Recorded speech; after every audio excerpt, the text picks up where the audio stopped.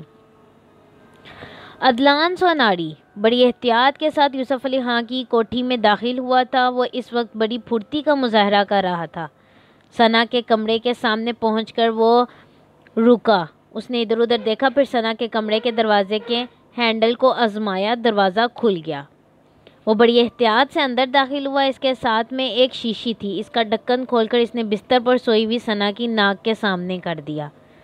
ثنا نے کچھ ہل جل کے بعد اور 1-2 بار گردن ادھر ادھر پٹکنے کے بعد بے حواس ہو گئی۔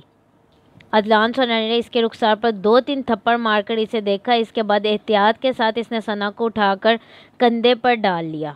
جسمانی طور پر وہ حیرت انگیز طاقت کا مظاہرہ کر رہا تھا۔ ثنا کو اس حویلی سے باہر نکال لانا معمولی بات نہیں تھی، لیکن وہ سارے راستے منتخب کر چکا تھا۔ چنانچہ کامیابی سے وہ ثنا کو لیے ہوئے باہر نکل آیا، اور پھر رات کی تاریکی میں اس نے ایک لمبے سفر کے لیے قدم اٹھا دیے۔ آوارہ کتے بھونک رہے تھے اور وہ ان سب سے بچتا بچاتا ثنا کو لادے ہوئے آزادی سے باہر کی جانب جا رہا تھا۔ پھر خاصا لمبا فاصلہ طے کرنے کے بعد وہ ایک ٹوٹی پھوٹی عمارت کے پاس پہنچ گیا، جس کا انتخاب اس نے پہلے ہی کر لیا تھا، اور عمارت میں اس نے کچھ ضروری چیزوں کا بندوبست کر ڈالا تھا۔ یہ عمارت انگریزوں کے زمانے کی تھی اور شاید کبھی ڈاک بنگلے کی طور پر استعمال ہوتی ہو، لیکن اب وہ ویران پڑی ہوئی تھی۔ یہاں آنے کے بعد عدلان سوناری نے ثنا کے ہاتھ پاؤں باندھ دے اور اس کے منہ میں ایک کپڑا ٹھونس دیا۔ حالانکہ یہ ایک ویران جگہ تھی، یہ کوئی عام گزرگاہ نہیں تھی، لیکن پھر بھی وہ ہر کام پوری طرح سوچ سمجھ کر کرنا چاہتا تھا۔ ثنا کو یہاں محفوظ کرنے کے بعد وہ اپنی دوسری منزل کے لیے نکل کھڑا ہوا۔ یہ ایک گاڑی کا حصول تھا جس میں لے کر وہ ثنا کو مرکز تک سفر کرنا چاہتا تھا۔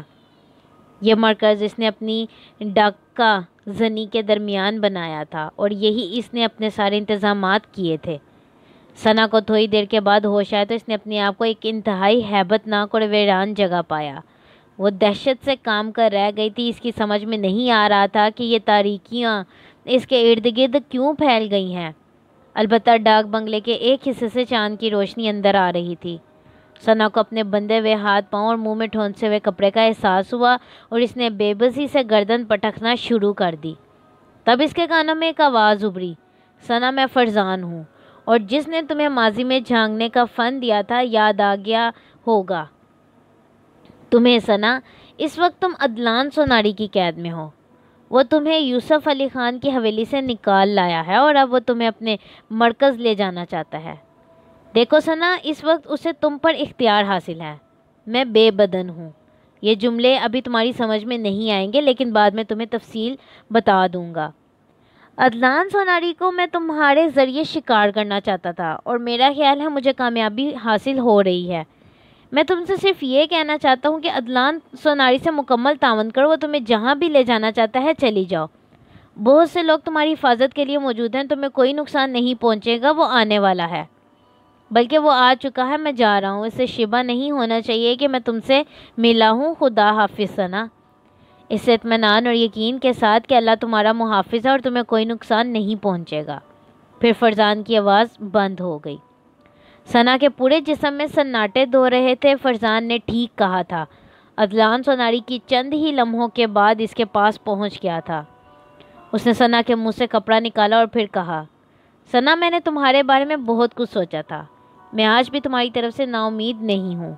آنے والے وقتوں میں تم اس فن سے مجھے امر کر دو گی جو تمہارے پاس موجود ہے۔ میں تمہیں بلکہ بری طرح ٹوٹا ہوا ہوں، یعنی میں بری طرح ٹوٹا ہوا ہوں۔ تمہیں اپنے مرکز لے جا رہا ہوں جہاں میں نے اپنی زندگی کے نواردات جمع کیے ہیں۔ مگر ایک بات تمہیں بتائے دیتا ہوں، اگر تم نے اس بار بھی مجھ سے غداری کرنے کی کوشش کی تو میں تمہیں وہ سزا دوں گا جو کسی بھی عورت کے لیے بدترین سزا ہوتی ہے، اور اس کے بعد تم سے تمہاری زندگی چھین لوں گا۔ میں اب ان حالات تک پہنچ چکا ہوں۔ ثنا نے آنکھیں بند کر کے گردن جھکا دی تھی۔ دوسری طرف سنجوگتا حیات علی کی رہنمائی کر رہی تھی۔ صحیح معنوں میں اس نے حیات علی کی محبت کا صلہ دیا تھا۔ ایک روح کی حیثیت سے اب اسے کافی معلومات حاصل ہو چکی تھی، چنانچہ اس کا رخ بھی مرکز ہی کی جانب تھا، اور یہ مرکز بلند و بالا پہاڑوں کے درمیان واقع تھی۔ ایک بہت بڑے غار میں اس وقت ثنا اور عدلان سوناری موجود تھے۔ جب حیات علی سنجوگتا کی رہنمائی میں وہاں پہنچا تھا، عدلان سوناری کسی ایسے عمل میں مصروف تھا جس سے اسے کچھ نئی قوتیں حاصل ہو جائیں، لیکن فرزان نے جو جال بچھایا تھا وہ معمولی نہیں تھا۔ فرزان نے ثنا کو ہدایت دینے کے بعد اپنا دوسرا ساتھی سجاد حسین کو منتخب کیا تھا، اور فرزان ہی کی رہنمائی میں سجاد حسین نے اس وقت پولیس کی بہت بڑی نفری کے ساتھ اس غار کو گھیرے میں لے لیا تھا جس میں عدلان سوناری کا مرکز تھا۔ عدلان سوناری اس وقت ایسی کیفیت میں تھا کہ اسے مردہ بدستِ زندہ کہا جا سکتا تھا، یعنی وہ اپنے عمل میں اپنے آپ کو ڈبو چکا تھا اور اسے نہیں معلوم تھا کہ باہر کی دنیا میں کیا ہو رہا ہے۔ سب سے پہلا وار اس پر حیات علی نے کیا تھا، کیونکہ اس نے ثنا کو ایک طرف بندے بیٹھے دیکھا تھا۔ عدلان سوناری نے ثنا کے منہ سے کپڑا بے شک نکال دیا تھا، لیکن اس کے ہاتھ پاؤں نہیں کھولے تھے، اور ثنا کی نگاہیں اس تابوت پر جمی ہوئی تھی جو ایک طرف رکھا ہوا تھا۔ عین اسی وقت ایس ایس پی سجاد حسین نے پولیس کے 15-20 جوانوں کے ساتھ اندر داخل ہو کر عدلان سوناری کو للکارا تھا، اور عدلان سوناری نے آنکھیں کھول دی تھی۔ پھر اچانک ہی وہ اپنی جگہ سے اٹھ کھڑا ہوا۔ اس کا بدن ایک دم پھولنے لگا تھا اور چہرہ خوفناک ہوتا جا رہا تھا۔ غالباً وہ کوئی جادوئی عمل کرنا چاہتا تھا، لیکن ایس ایس پی سجاد حسین کو ایک بار اس کا تجربہ ہو چکا تھا، چنانچہ انہوں نے اس کا رسک نہیں لیا اور ان کا ریوالور جو 9 گولیوں والا تھا عدنان سوناری کے بدن پر خالی ہو گیا۔ 9 سوراخ ہو گئے تھے اور ان سوراخوں سے خون کی دھاریں نکل رہی تھیں۔ زمین لال و لال ہو چکی تھی۔ حیات علی پیچھے ہٹ گیا تھا۔ سب کا مرکز ایک ہی تھا اور موت عدنان سوناری کو اس کے مرکز پر لے آئی تھی۔ سنجوکتا نے حیات علی کے کان میں کہا، میں جا رہی ہوں، تمہیں تمہاری پریمکا مبارک ہو۔ عدنان سوناری کی لاش وہاں سے اٹھا لی گئی۔ ثنا کے ہاتھ پاؤں کھولے گئے تو اسے اپنے کانوں میں ایک سرگوشی سنائی دی، ثنا، میں فرزان ہوں، اس تابوت میں میرا جسم قید ہے، براہ کرم اس تابوت کو کھول دو۔ ثنا نے حیات علی کو اشارہ کیا اور حیات علی جو ابھی ثنا کے ہاتھ پاؤں کھول کر فارغ ہوا تھا، ثنا کے ساتھ اس تابوت کی جانب بھر گیا۔ تابوت میں انسانی جسم موجود تھا، بالکل اس طرح جیسے کوئی آرام کی نیند سو رہا ہو۔ ثنا اور حیات علی کے ساتھ ساتھ سجاد حسین بھی اسے دیکھتے رہے۔ چند لمحوں کے بعد فرزان کے جسم نے آنکھیں کھول دیں اور پھر وہ فوراً ہی تابوت سے نکل آیا۔